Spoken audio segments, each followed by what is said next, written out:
population. Cities are growing rapidly. There's massive urbanization taking place. And under India's G20 presidency, India has looked at all these issues of urbanization, of growth, of fossil fuel content very closely. We are very privileged to have with us the Union Minister for Petroleum and Natural Gas and Urban Affairs to talk more about these subjects and also about how New Delhi is prepared for this mega event. Thank you very much, sir, for being with us. Firstly, let's say that a new India is leading the G20 as president, and we are going to be having this event at the Bharat Mandapam. How does the Bharat Mandapam reflect this new India? First of all, let me thank you for having me on your program. It is I who is feeling privileged. Number one, that we are the world's largest country in terms of population. The fact that we are a fast-growing economy. In fact, I saw the figures for the last quarter, and it was a mind-boggling 7.8%. The fact that India is on the rise, that we arrived on the moon, and literally we are all over the moon. The fact that the world is looking at India, not just because we have the Adhyakshta or the presidency of the G20, but it is a country which has set a new template for how to provide leadership to the G20. It is a country which itself is on the way to being one of the three large economies in the world. It's a country which wants to be and which will be a Viksit Desh by 2047. And therefore, the G20 is just one more occasion. It provides a platform for India to demonstrate to the world what it has done and what it can do. And therefore, I would start by saying that the G20 itself will gain strength from this.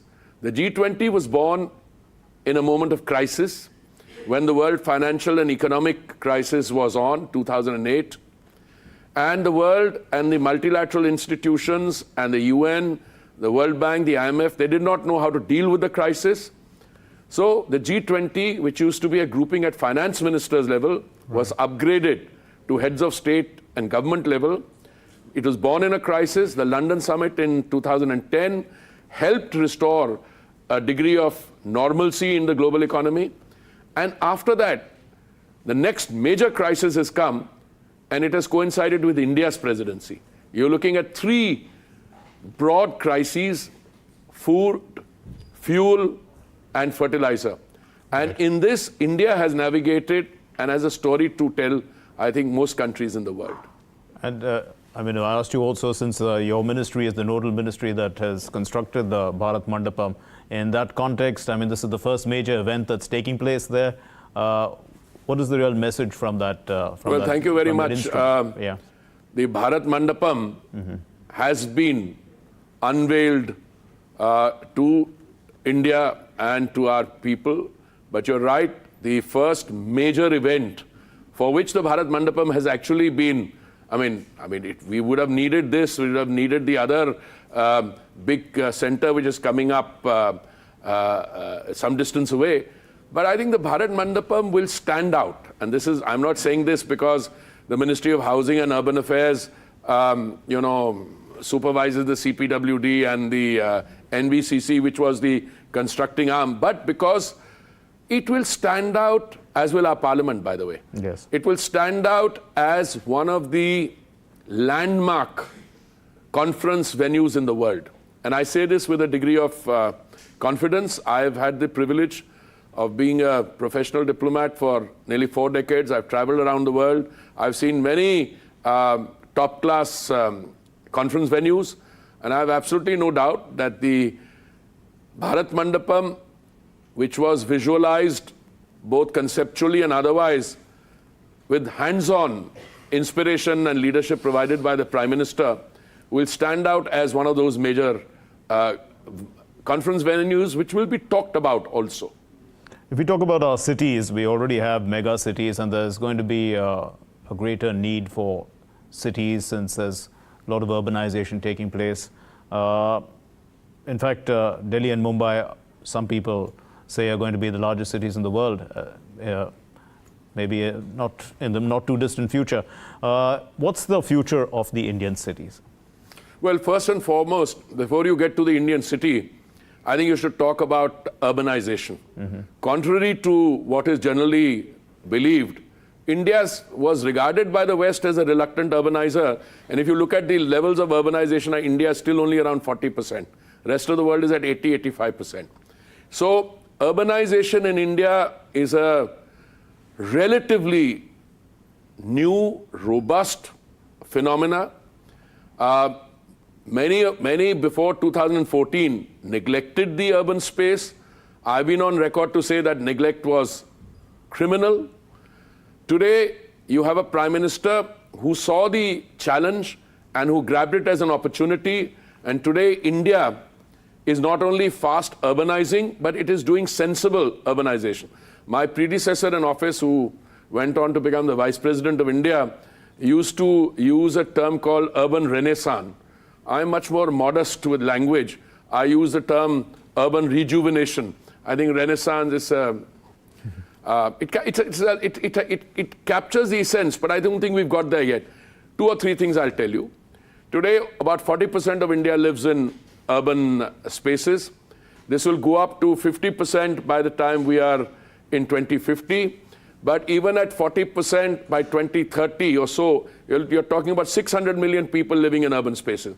Now, for countries which don't have to face these kinds of numbers, this will appear mind-boggling. But please remember that our urbanization, including the demographic shifts from the rural to the tier 2, tier 3, tier 3, 2, and then to megapolises, Delhi and Mumbai, which you mentioned, I am not sure that they will be the world's largest cities, because I've lived in Tokyo, I've lived in some of the other cities.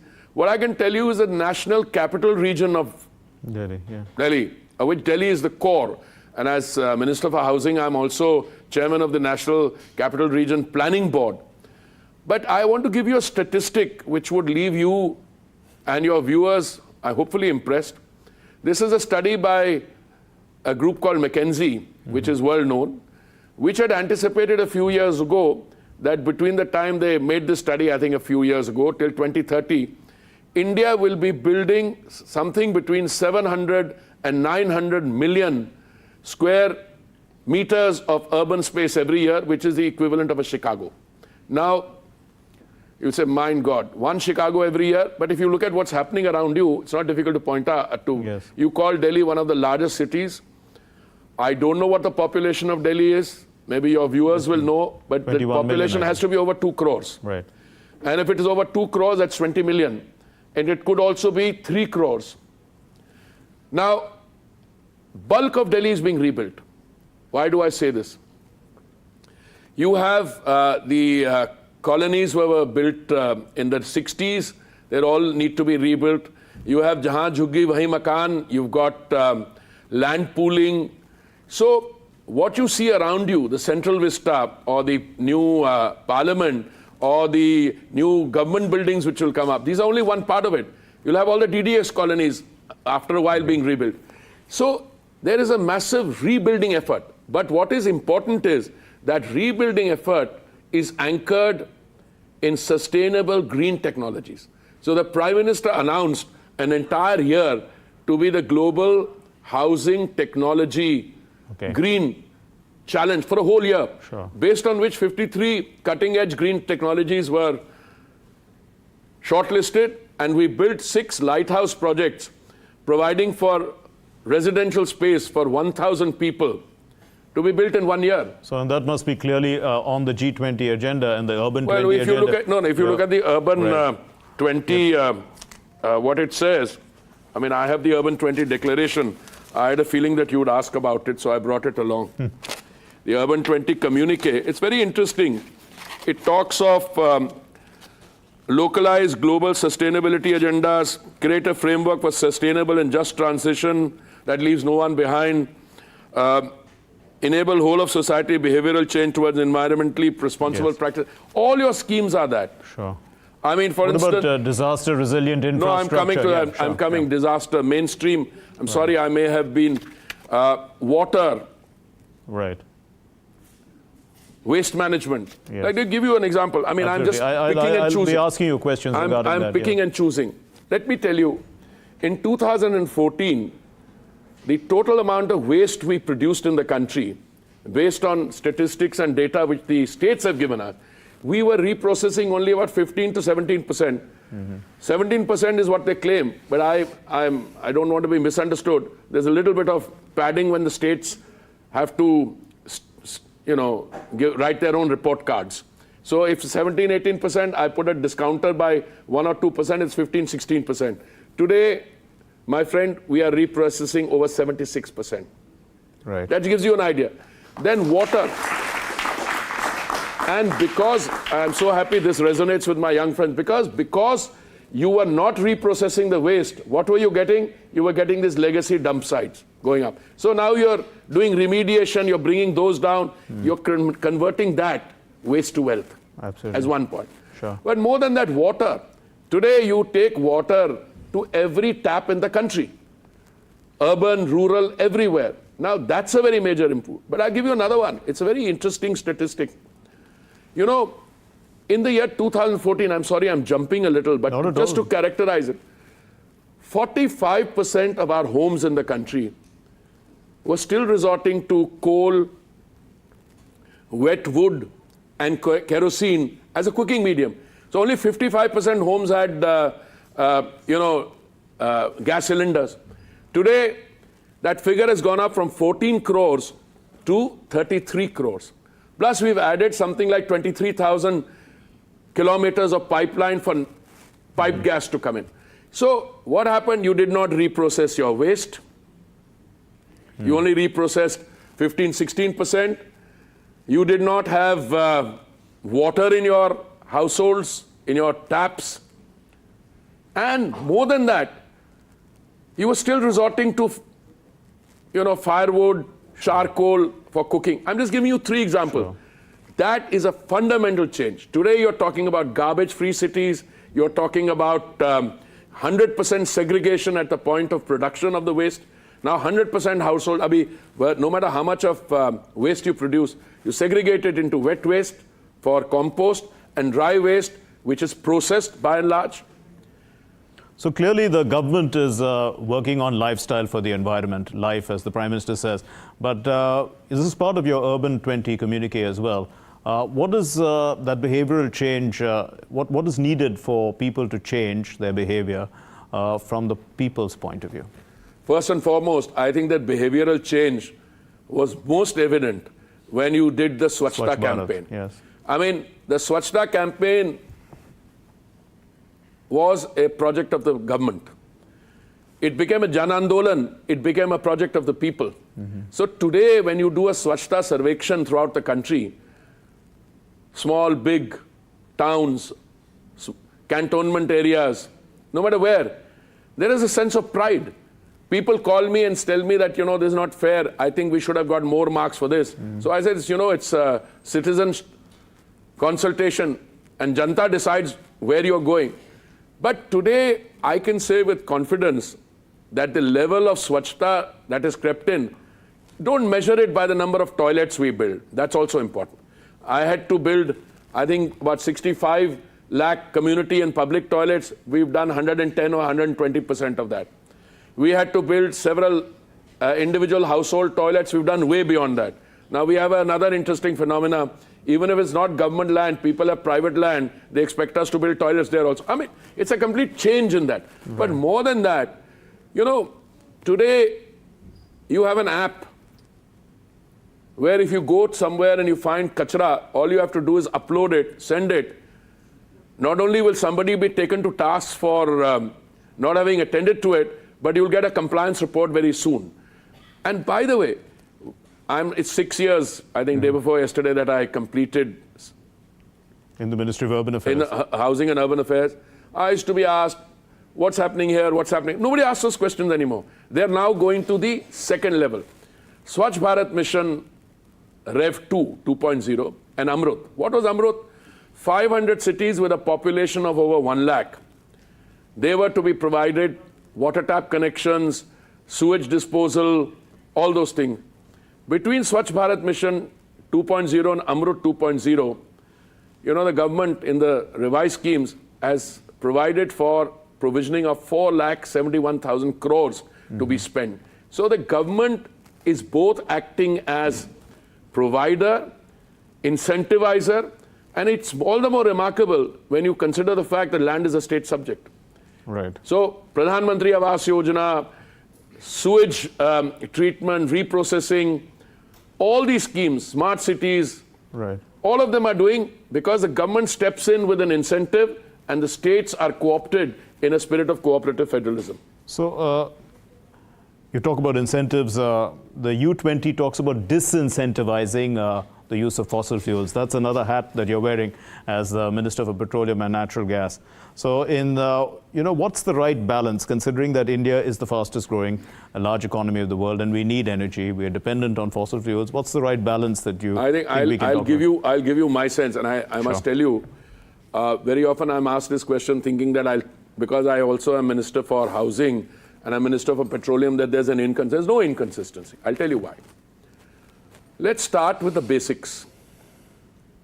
How many people do you think that go to the petrol pump every day to fill up? Two-wheelers, three-wheelers, something like 60 lakhs? 6 crores, sorry, 6 crore people. My dear friends, 6 crore, if you look at population size of countries, many countries don't have that kind of population. So 6 crore people go to fill up. What is our consumption of crude oil per day, which we import or produce? 5 million barrels a day. 5 million barrels, and because the economy is firing off all 6 cylinders, this 5 million will become 6 million, will become 6.5 million. In fact, they are saying that our crude oil consumption will double by the year 20, 35, 40, I don't know, depends on how fast you grow. Now we are growing pretty fast. Yes, 7.8. So what's happened? During this crisis, we had to face 3 issues. We still do. What I call the trilemma. Okay. Availability. And no time in the last few years was there even a slight shortage of any form of energy. I mean, petrol, diesel, gas, anywhere. Even during the torrential rains, the area of the Northeast, my colleagues in the oil marketing companies were taking gas cylinders on their shoulders and delivering them through the floods. Affordability. World prices were on fire. In the neighborhood, they went up 70, 80%, petrol and diesel prices. In the US, they went up by 30, 40%. Elsewhere, India, the petrol price was not only not increased, came down by 5%. Diesel price by 0.67%. How did we do it? We reduced the central excise, the Honorable Prime Minister did on 2 occasions. BJP's ruled states brought down their VAT. So today when anybody talks of prices, I said, वो जो non-BJP states हैं, उनको कहिए वो भी थोड़ा कम करें. Then gas. We brought down. Okay. We were giving Ujjwala consumers 3 free cylinders during the pandemic. They're getting 200 rupees per cylinder as a subsidy. We brought it down for 200 rupees for everyone else. But the more important thing is sustainability, availability, affordability. You know, our sustainability journey has just got accelerated. It's very interesting. In 2014, in spite of the best efforts of the previous government, they were able to achieve only 1.5% biofuel blending in 15 states and union territories. Only 1.5%. They wanted 5%. Okay. Mr. Modi inherited, the Honorable Prime Minister inherited a figure of 1.5%, set himself a target of 10% blending by November 22. We did that 10% 5 months before time. And we have a target of 20% blending by 2030, which the PM has brought forward to 2025. E20 fuel was introduced in April. Today we have more than 3,000 petrol stations On ethanol. on E20 fuel, that is 20% ethanol mixed. If you look at CBG, compressed biogas, CNG, industrial uses also. If you look at the green hydrogen journey, you'll find that green hydrogen is also Absolutely. in mission mode. Absolutely. That leads me to another question about biodiversity loss and the growth of cities. We are seeing that obviously they're working at cross purposes. I mean, cities have to grow outwards, which will cut outwards or upwards? Outwards or upwards. Same way. I mean, anyway, we'll be using a lot of biodiversity. But, while you were talking at the G20, Urban 20 on environment and climate sustainability at the working group, you said that ecology and economy can work hand in hand. They are intertwined fundamentally. Can you explain yourself? No, I'm very clear in my mind that you have to grow economically, but you have to grow sustainably. When the UN set up the Sustainable Development Goals, what they call the Agenda 2030, the Prime Minister had already introduced parts of it in India. I think the SDG goals were adopted in 2016 or so, September. The PM assumed responsibility in May 2014. I mean, this whole journey from Sarvodaya to Antyodaya to the farthest first, this is what sustainability is all about. You take the benefits of development there, but you take them in a green manner. Okay. Today, I think the kind of consciousness that you've got, people just get shocked if you want to just cut trees. If you need permission, you will have to get permission for replanting of trees. You will have to produce more green cover. When we produce Kartavya Path, I mean, I keep saying, why 30% greenery has been added to the Kartavya Path. But seriously, if the ecology part of it is missing from the economic growth thing, that economic growth is not worth it. Because you will either suffocate. Right. Therefore, what are we doing? Our ethanol plant, 2G, which is second generation, which came up in Panipat some time ago, is making ethanol from agricultural waste or parali. Instead of people burning parali and suffocating you and me sitting in Delhi, we make ethanol out of it. And I believe we've got 5 such 2G plants in the process of being constructed. So what is the capacity that we have actually to produce from waste wealth? It's going up. See, I'll tell you what. It should be very high indeed, isn't it? It should be, but you need to do some very simple things that you need to aggregate.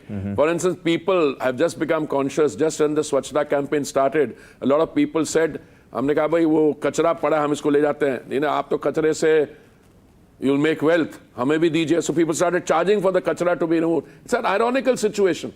So today when we started the first second generation ethanol plant from agricultural waste, I had to speak to the Chief Minister. I think we had to set up an ecosystem, and I think the Honorable Chief Minister provided a 1,000 rupees per kilogram per ton payment so that people would agree and that agricultural waste could be aggregated and used. So we'll have to find local solutions, but they are being found. Let me give you a rough count. To do 20% blending, which was a 2030 target, which we are now going to do by 2025, we need 1,000 crore liters of ethanol. I'm very happy to tell you that we've already reached about 550, 600 crore liters. If you add biodiesel to that, you get another 100 crore liters. It's very interesting. In India, the sustainability journey also helps other parts of the economy. We have diversified the feed. Now it's not just from sugar cane, it's also from makkah, from maize, it's also from agricultural waste. The third generation plants also have from gases and so on. So, to what extent are public-private partnerships part of the model that the government has adopted in urban planning and development? Well, I'll tell you, I can give you some figures straight away. You can't have Swachhta as a government campaign. Every private person is involved. But if you look at the Smart Cities project, if I remember correctly, the total value of the projects is about 2,05,000 crores. And I think public-private partnerships are about 47,000 crores. But if you look at fuel, it's all public-private. Both literally in terms of public sector, the oil marketing companies, and private sector, which is Reliance and the others. But more than that, now individuals are coming forward to set up ethanol plants, Sure. to set up CBG, etc. So it's a public-private partnership on a very large scale. To what extent, are we likely to see greater South-South cooperation in the energy sector? See, I think it's very wrong to look at energy as a equation between producers and consumers. I think it's wrong for a variety of reasons. Because I think the issue really here is something else. The issue is, if you move from fossil fuels to a transition, the equations change. If India can be a success story in ethanol, Right. whether you make it from maize or you make it from agricultural waste or you make it from gases, I don't see why other developing countries can't be. I was recently at a conference, I think in Goa, when we had a visiting minister from Africa, and she said that they're having a climate summit meeting, I think in September, or already probably is taken place or will take place. And she requested an Indian delegation to go there. So we sent a delegation comprising our industry, private sector, and some of our OMCs to share our experience. And I was happy to find that many of these private sector companies are already operating there. So the Indian experience is, I think, a more than relevant experience for countries of the global south, because they're at the same stage of economic development or they face developmental challenges. All right, India has grown very fast in the last few years, but the developmental challenges remain. What we are able to do in energy, whether it's biogas or what you are able to do in other allied energy areas, many of those countries would be happy to know. By the way, it's not just here. Your your process of digital payments. Right. What we crossed 10 billion Right. figure last month. There were cynics in the previous government who'd say, you Yes. don't have electricity, Sure. you don't do that, I'm having some fun at their expense. Yeah. But I think that the Indian experience overall makes a very good story for replication and enhancement at the global south level. We'll open the floor to questions at this point in time. Please raise your hands, whoever's asking a question.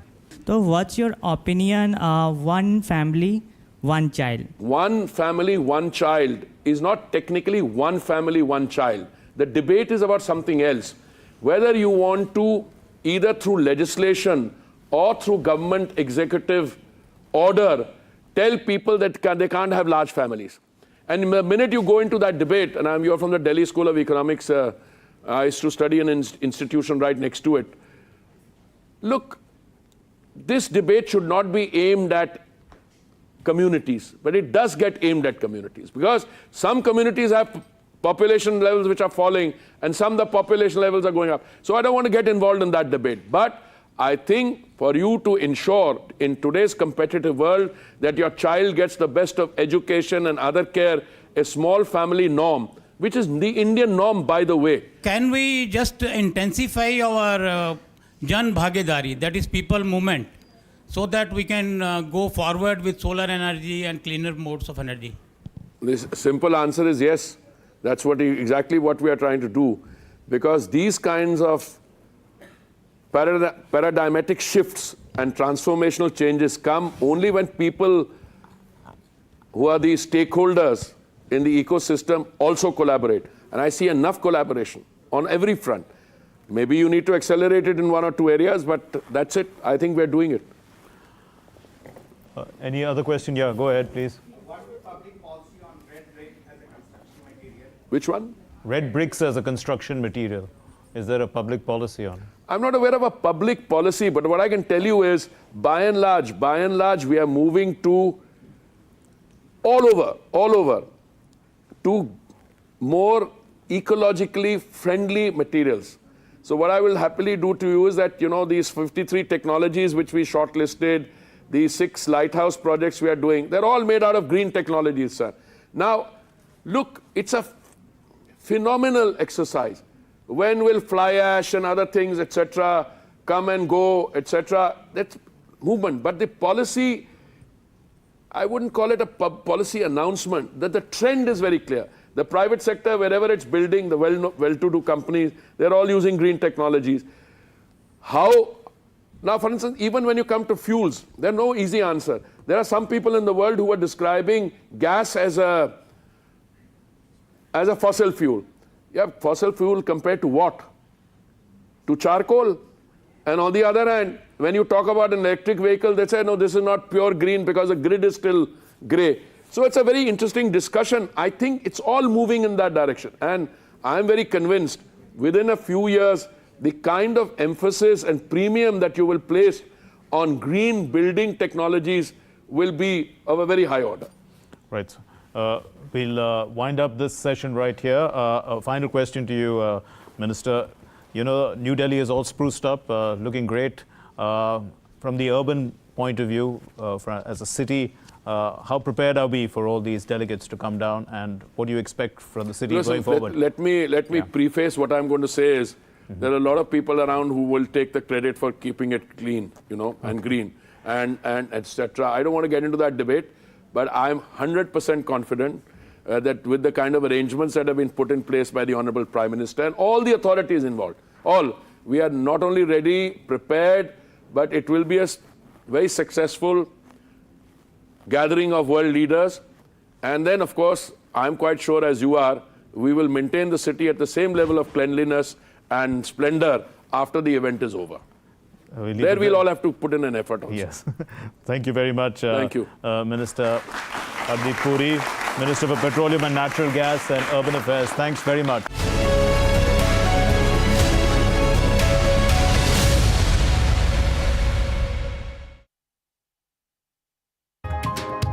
चाय की प्याली के साथ खबरों से भरी नई सुबह, देश की राजनीति, आम जन की कहानी, विदेशों की हलचल, कारोबार का गुणा भाग, खेल का मैदान, मनोरंजन और ज्ञान विज्ञान, विरासत और संस्कृति के साथ सेहत की बात,